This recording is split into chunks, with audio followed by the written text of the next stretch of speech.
Good evening, book lovers.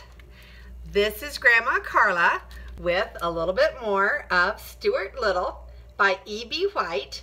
We're starting with Chapter 2, Home Problems. Stuart was also helpful when it came to ping pong. The Littles liked ping pong, but the balls had a way of rolling under chairs, sofas, radiators, and this meant that the players were forever stooping down and reaching under things. Stuart soon learned to chase balls, and it was a great sight to see him come out from under a hot radiator, pushing a ping pong ball with all his might, the perspiration rolling down his cheeks. The ball, of course, was almost as high as he was, and he had to throw his whole weight against it in order to keep it rolling. The Littles had a grand piano in their living room, which is all right except that one of the keys was a sticky key and did not work properly. Mrs. Little said that she thought it must be the damp weather, but I don't see how it could be the damp weather, for the key had been sticking for about 4 years, during which time there had been many bright, clear days. But anyway, the key stuck and was a great inconvenience to anyone trying to play the piano. It bothered George particularly when he was playing the scarf dance, which was rather lively.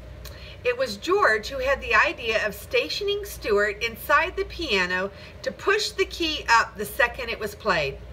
This was no easy job for Stuart, as he had to crouch down between the felt hammers so that he wouldn't get hit on the head. But Stuart liked it just the same. It was exciting inside the piano, dodging about, and the noise was quite terrific.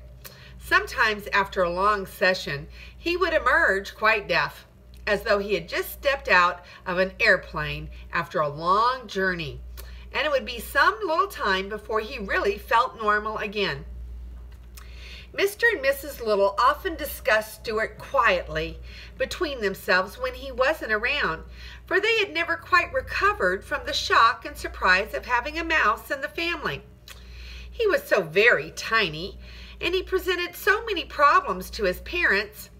Mr. Little said that, for one thing, there must be no references to mice in their conversation. He made Mrs. Little tear from the nursery songbook the page about the 3 blind mice. See how they run. I don't want Stuart to get a lot of notions in his head, said Mr. Little. I should feel badly to have my son growing up to fear the farmer's wife who is going to cut off his tail with a carving knife. It is such things that make children dream bad dreams when they go to bed at night. Yes, replied Mrs. Little, and I think we had better start thinking about the poem, "'Twas the night before Christmas, when all through the house not a creature was stirring, not even a mouse." I think it might embarrass Stuart to hear mice mentioned in such a belittling manner. That's right, said her husband. But what shall we say when we come to that line in the poem? We'll have to say something. We can't just say 'twas the night before Christmas when all through the house not a creature was stirring. That doesn't sound complete. It needs a word to rhyme with house. What about house? Asked Mrs. Little. Or grouse, said Mr. Little. I suggest souse, remarked George, who had been listening to the conversation from across the room. It was decided that louse was the best substitute for mouse, and so when Christmas came around, Mrs. Little carefully rubbed out the word mouse from the poem and wrote in the word louse, and Stuart always thought that the poem went this way. 'Twas the night before Christmas, when all through the house not a creature was stirring, not even a louse. The thing that worried Mr. Little most was the mouse hole in the pantry. This hole had been made by some mice in the days before the Littles came to live in the house, and nothing had been done about stopping it up. Mr. Little was not at all sure that he understood Stuart's real feeling about a mouse hole. He didn't know where the hole led to, and it made him uneasy to think of that Stuart might someday feel the desire to venture into it. After all, he does look a good deal like a mouse, said Mr. Little to his wife. And I've never seen a mouse yet that didn't like to go into a hole. Okay, now I'm going to show you the pictures of home problems.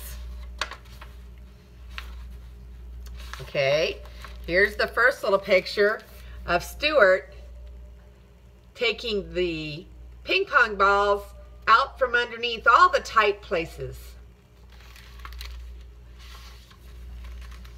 And this is a picture of Stuart being inside the piano, unsticking the keys.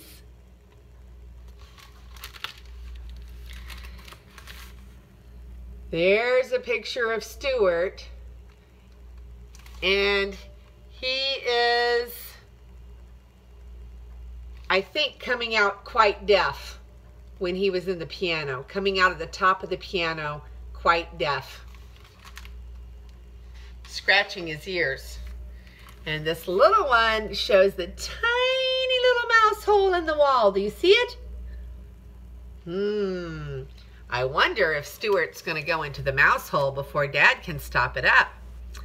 Well, next time we will find out. The next chapter is washing up, and we'll do that next time. Have a wonderful day. This is Grandma Carla with Great Lit Readings. Have a great day.